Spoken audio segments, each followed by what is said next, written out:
करना चाहे तो काम में बहुत है। यहाँ पे पानी की, बिजली की समस्याएं हैं, सड़कों की समस्याएं हैं और आमतौर पे देखे जाए तो यहाँ पे रोजगार की बहुत समस्या है। रोजगार के लिए कोई बड़ी इंडस्ट्री आने को तैयार नहीं है, क्योंकि इसके लिए ना तो कोई सांसद आना चाहता और ना कोई विधायक। ध्यान नहीं दिया जा रहा है। महिलाएं सुरक्षित नहीं है, घर से बाहर निकलती है तो हर वक्त परिवार वालों को टेंशन बना रहता है कि सुरक्षित घर में आएंगे या नहीं आएंगे। अपराध बढ़ते जा रहे हैं, सुविधाएं जीरो पर आ गई है। मेरे घर में यदि मुझे 24 घंटे बिजली नहीं मिल रही है और मैं होर्डिंग देखता हूँ मेरे घर के बाहर कि राजस्थान में गहलोत सरकार दे रही है 24 घंटे बिजली, 100 यूनिट फ्री भी दे रही है, तो मुझे क्या आकलन नहीं करना चाहिए कि मैं भी तो इस राजस्थान की जनता हूँ। अलवर जिले की सबसे बड़ी तहसील है, सबसे बड़ा एरिया है। यहाँ पर 55-60 किलोमीटर तक दूर तक राजगढ़ फैला हुआ था, लेकिन राजनीतिक द्वेषता के कारण राजगढ़ को तोड़ दिया गया, राजगढ़ को खंड खंड कर दिया गया। तो मेरा तो यही कहना है कि सरकार बदलाव, जनता बदलाव चाहती है और बदलाव होना चाहिए। राजस्थान में चुनावी हलचल लगातार तेज हो रही है, तो आज हमारी चुनावी चौपाल पहुंची है अलवर के राजगढ़ लक्ष्मणगढ़ विधानसभा क्षेत्र में और यहां लोगों से जानेंगे कि यहां के क्षेत्र में क्या समस्याएं हैं, कितने लोगों के काम हुए और विकास की क्या और संभावनाएं हैं। सीधा जुड़ते हैं लोगों से और जानते हैं। सर, आपका क्या नाम है? मेरा नाम प्रदीप शर्मा है। प्रदीप जी, क्या लगता है आपके क्षेत्र में क्या संभावनाएं थी जो पूरी हुई और क्यों, और कौन कौन सी उम्मीदें हैं आपको? उम्मीदें क्या है, अगर करना चाहे तो काम में बहुत है। यहाँ पे पानी की, बिजली की समस्याएं हैं, सड़कों की समस्याएं हैं और आमतौर पे देखे जाए तो यहाँ पे रोजगार की बहुत समस्या है। राजगढ़ का जो क्षेत्र है सब तरफ से कट हो गया है, आसपास की तहसीलें तैयार हो गई, एसडीएम कार्यालय खुल गए हैं और हम चाहते हैं कि यहाँ राजगढ़ को जिला बनाया जाए। उसके लिए हमने कई बार उपखंड अधिकारी को और विधायक को भी हमने ज्ञापन दिए हुए हैं, लेकिन अभी तक यहाँ कोई कुछ ऐसा विचार मन में नहीं लेके आता कि इसका विकास हो यहाँ राजगढ़ का। और आने वाले इलेक्शन में भी हम तो यही चाहेंगे कि कोई विधायक यहाँ बने तो उस यहाँ की जो क्षेत्रीय समस्याओं को लेकर विधानसभा में अपनी बात को रखे। लेकिन ज़्यादातर ऐसा होता है, जब भी कोई विधायक बनता है वो अपने खुद के व्यक्तिगत कार्यों में लगा रहता है, अपने व्यक्तिगत लोगों को लाभ देता रहता है, बाकी राजगढ़ के शहर के विकास के बारे में कभी कोई नहीं सोचता। शहर के विकास के बारे में नहीं सोचता, यहाँ के विधायक पर लंबे समय से आरोप भी लगे। क्या लगता है अब की बार जनता किन मुद्दों को लेकर अपना वोट डालेगी? राजगढ़ की जो, मेरा नाम अनिल कुमार गुप्ता, अध्यक्ष राजगढ़ विकास मंच। राजगढ़ की जो ज्वलंत समस्या थी कि राजगढ़ को जिला बनाया जाए, जो एक माननीय, जो यहाँ से विधायक चुन के जाता है, जो यहाँ के क्षेत्र की समस्याओं को विशेष रूप से ध्यान नहीं देता। जैसे मान लो आम जनता से जुड़ी हुई समस्याएं थी, जैसे राजगढ़ में हॉस्पिटल में सोनोग्राफी है, कोई रेडियोलॉजिस्ट चिकित्सक की नियुक्ति है और या कोई एनईसीसीआई का है, यानी कि आपातकालीन इकाई ट्रॉमा सेंटर का है। इन ज्वलंत समस्याएं जो राजगढ़ की नहीं उठाते, विधानसभा में यहाँ के विधायक बोलते नहीं हैं। जहाँ पर जो ये राजगढ़ का जो क्षेत्र था, जहाँ की 6 तहसीलों को मिलाकर एक उपखंड को जिला बन सकता था, लेकिन विधायक द्वारा यहाँ की समस्याओं को जिला के लिए नहीं उठाई गई। मेन समस्या थी राजगढ़ में जितने भी विकास कार्य हैं जो हैं, जो अधूरे हैं, यानी कि कोई ऐसा डेवलपमेंट नहीं हुआ। केवल राजगढ़ के स्टेशन को देख के यहाँ पर कोई ऐसे रोजगार की जो है आज समस्या है कि रोजगार के लिए कोई बड़ी इंडस्ट्री आने को तैयार नहीं है, क्योंकि इसके लिए ना तो कोई सांसद आना चाहता और ना कोई विधायक। इस क्षेत्र के प्रॉपर राजगढ़ क्षेत्र को, जब से राजगढ़ लक्ष्मणगढ़ का विभाजन हुआ है, इसको राजगढ़ की सारी भुजाओं को काट दिया गया है, क्योंकि राजगढ़ का विकास हो ही नहीं पाया, क्योंकि ये क्षेत्र काफ़ी पुराना था और जो विकास की संभावनाएं बनती थी यहाँ कोई रोजगार में डेवलपमेंट के कोई रोजगारमुखी का अवसर नहीं मिले बच्चों को, जिससे राजगढ़ की जनता उसके लिए तरसती रही। यहाँ कोई स्केल डेवलपमेंट के कार्यालय खुलने चाहिए, छोटा आरटीओ ऑफिस भी खुलना चाहिए था, जिससे लोगों को रोजगार मिले। कोई शिक्षामुखी वैसे विकास की संभावनाएं बहुत हैं, लेकिन लोगों की मूलभूत सुविधाएं हैं। महिलाएं आप हैं, महिलाओं की काफ़ी समस्या रहती है, महिला संबंधित अपराध भी बहुत होते हैं। इस बार आप क्या सोचकर वोट देंगी? ऐसा है साहब, मेरा नाम पद्मा गोयल है। राजगढ़ की जो मूलभूत समस्या है हर जगह की जो होती है, उन समस्याओं के ऊपर सरकार की ओर से कोई ध्यान नहीं दिया जा रहा है। महिलाएं सुरक्षित नहीं है, घर से बाहर निकलती है तो हर वक्त परिवार वालों को टेंशन बना रहता है कि सुरक्षित घर में आएंगे या नहीं आएंगे। अपराध बढ़ते जा रहे हैं, सुविधाएं जीरो पर आ गई है। मूलभूत समस्याएं जो पानी, बिजली, रोशनी, सफाई, इनकी व्यवस्था नहीं है। आए दिन पेपर लीक हो रहे हैं, युवाओं के साथ में मजाक हो रहा है, महिलाओं को सुरक्षा नहीं है। तो ऐसी सरकार का क्या करें? ऐसी सरकार का क्या करें? क्या लगता है आपको भी ये लगता है? जी हाँ, बिल्कुल ऐसी सरकार का क्या करें जहाँ पे वाकई में बच्चे इतनी मेहनत करते हैं, पूरा अपना जी जान लगा देते हैं, और उसके बाद अगर रिजल्ट के टाइम ये पता चलता है कि नहीं साहब रिजल्ट नहीं आ रहा क्योंकि पेपर लीक हो चुका है, तो वो बच्चा क्या करेगा? उसका कितना समय बर्बाद होता है, पैसा भी बर्बाद होता है, हर चीज़ में वो परेशान रहता है। तो ऐसी सरकार का क्या काम? ऐसी सरकार का क्या काम? क्षेत्र में क्या लगता है कि आपको अब जो चुनाव होंगे, विधानसभा चुनाव, ये चुनाव बीते चुनावों से कुछ अलग है। दोनों ही पार्टियां, भाजपा, कांग्रेस या और अन्य पार्टियां पूरी ताकत झोंक रही हैं। ऐसे में आपको क्या लगता है कि राजगढ़ के आपके विधानसभा क्षेत्र में क्या संभावनाएं हैं? आप सभी को नमस्कार। मेरा नाम महेंद्र मीना। जहाँ तक बात आती है पार्टियों की, तो पार्टियाँ तो अपने फ़ायदे की बात करती है जनता से, जनता के फ़ायदे की बात नहीं करती है। मैं आपके माध्यम से जनता को बताना चाहता हूँ कि इस बार आपके पास अवसर रहेगा कि आपके जो भी उम्मीदवार आएँ, आप उनसे पूछिए कि आपने पिछले 5 साल में क्या काम किया और आने वाले 5 साल में क्या काम करेंगे। वो अपना चुनावी घोषणा पत्र गारंटी के रूप में देंगे। वो बहुत बहुत बड़े वादे करके आएंगे।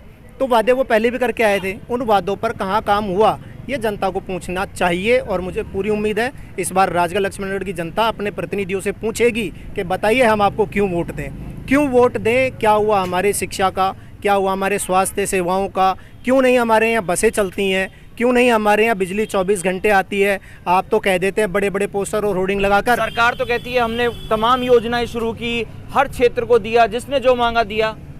बिल्कुल सही कह रहे हैं, सरकार ने दिया होगा, किनको दिया ये भी सोचने की बात है। उनसे पूछिए ना।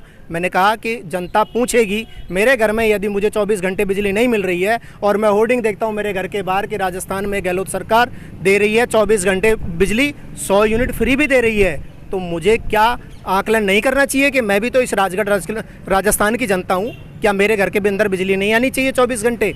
तो ये आकलन हमको स्वयं से करना होगा। तो कहते हैं योजनाएं तो लागू होती कहाँ हैं? आप योजना प्रॉपर लागू नहीं कर रहे हैं। स्वास्थ्य सेवाओं को आप कहते हैं जी हमने 25 लाख रुपए का बिला जो बीमा योजना है वो लागू कर दी। कहाँ लागू कर दी भाई साहब? हॉस्पिटलों के अंदर जाके तो डॉक्टर नहीं है। अभी मेरे बड़े भाई ने बताया कि रेडियोलॉजी की वैकेंसी खाली पड़ी हुई है, मशीनें नहीं चल रही हैं। तो डॉक्टर नहीं है, इलाज नहीं है, दवाइयाँ नहीं है, लेकिन आपकी योजना बराबर है। तो सोचना चाहिए और जनता इस बार पूरी तरह से सोच समझकर वोट करेगी। वो वोट करेगी कि वो जिस गांव में रहती है वहां पर परिवहन सेवाएं क्यों नहीं है, क्यों नहीं आज तक उनको सरकारी बसों का आना जाना या उसमें बैठने का लाभ क्यों नहीं मिला, क्यों नहीं गाँवों को जोड़ दिया गया? क्या गाँव के लोग वोट नहीं देते या गाँव के लोग अपनी समस्याओं, अब क्या उनको हक नहीं है अपने गाँव से बाहर जाने का? तो ये सब चीज़ें राजगढ़ लक्ष्मणगढ़ की जनता बहुत समय से पिछड़ी हुई है।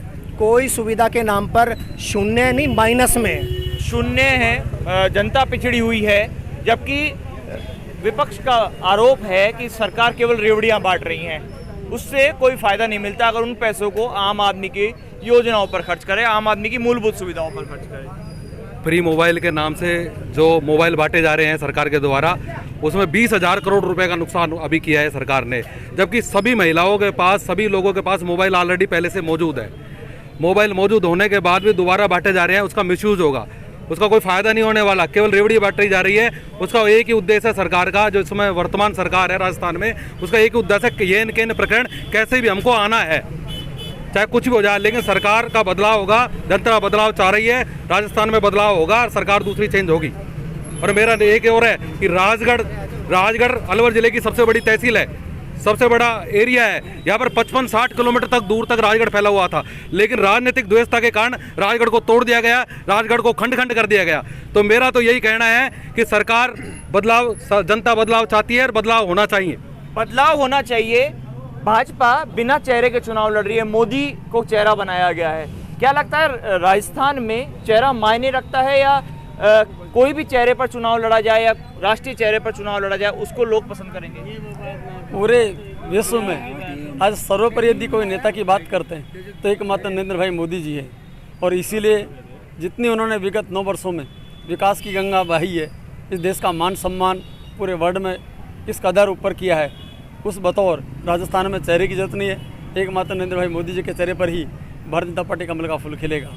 और वर्तमान की जो ये प्रदेश की सरकार है, इससे भी आमजन किस प्रकार त्रस्त है कि किस प्रकार बिजली में कटौती हो रही है, किस प्रकार यहाँ पर अत्याचार हो रहे हैं, किस प्रकार यहाँ पर भ्रष्टाचार, किस प्रकार पूरे के पूरे जितने भी जो कांग्रेस के विधायक हैं सारे के सारे मुख्यमंत्री बन करके मिनी मुख्यमंत्री के रूप में काम कर रहे हैं। ये सब वाक़या को जनता बहुत अच्छी तरह से देख रही है, समझ रही है। और जिस प्रकार से झूठे वादे करके इतने बड़े लीलोपदिया का माला खेड़ा में ही जिस पार्टी का राष्ट्रीय नेता ये कहे कि हम विदिन 10 डेज में संपूर्ण किसानों का कर्जा माफ़ कर देंगे, उसके बावजूद भी आज दिन तक कोई कर्जा माफ़ नहीं हुआ, बल्कि उनके चुनावी घोषणा पत्र में ये भी था कि हम बिजली की गुणवत्तापूर्वक बिजली देंगे, बिजली की दरों में कोई बढ़ोतरी नहीं करेंगे।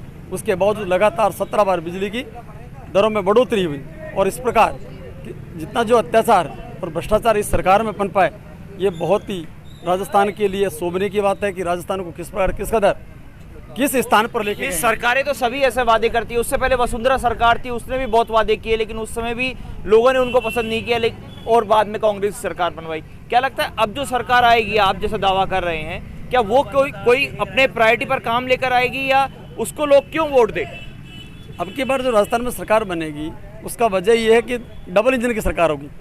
और आप महसूस भी करते हैं कि हमारे पड़ोसी जो मुल्क उत्तर प्रदेश में किस प्रकार एक्सप्रेस वे है, किस प्रकार वहाँ पर इतना सारा विकास का जो हुआ वो डबल इंजन की सरकार की वजह। कहीं न कहीं जब सरकार ऊपर नीचे होता है तो उसमें विकास में कोई न कोई अड़चन पैदा होती है।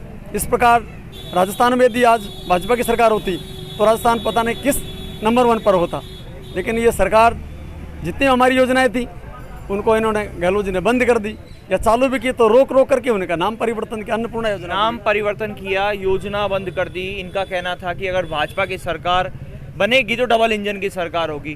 क्या लगता है हरियाणा में भाजपा की सरकार है, वहाँ डबल इंजन की सरकार है, या और राज्यों में सरकार है, वहाँ तो अपराध बढ़ रहा है?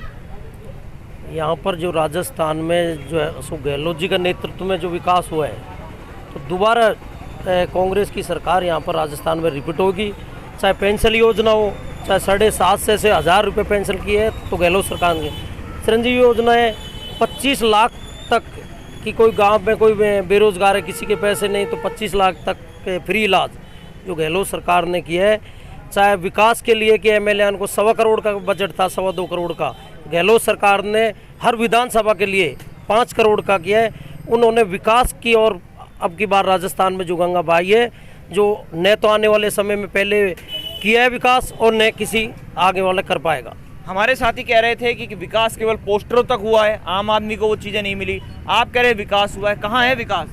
महंगाई को देखते हुए कि महिलाओं को 1000 रुपये सिलेंडर कर रखा है, जो 500 रुपये सिलेंडर कर रखा है अशोक गहलोत सरकार ने, 100 यूनिट बिजली फ्री, तो पूरे काम पेंशन का 15% हर साल जो गहलोत सरकार में हुआ है कि 1000 के, तो हर वर्ष 15% अपना आप ही सिस्टम का इसका संविधान लागू। आपका क्या कहना है? जी साहब, हमारा गाय बिना आप कह रहे हैं, आपका कहना है कि पेंशन बढ़ा दी गई, योजनाएं तमाम है, आप क्या कहेंगे?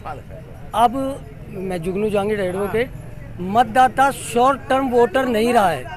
आपने एक चीज़ देखी होगी, पिछले सारे चुनाव में देश में कल्चर बदला है। लोग आटा दाल चावल चीनी से वोट नहीं देगा, देश के लिए देगा, राष्ट्रीयता के लिए देगा।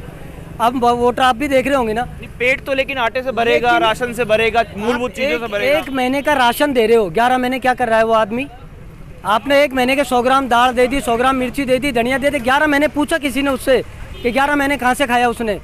जब वो 11 महीने खा सकता है तो वो 12वें महीने भी खा सकता है, लेकिन वोट देगा राष्ट्रीयता के लिए, प्रदेश की भलाई के लिए। और राजगढ़ का वासी वोट देगा राजगढ़ विधानसभा की उन्नति के लिए।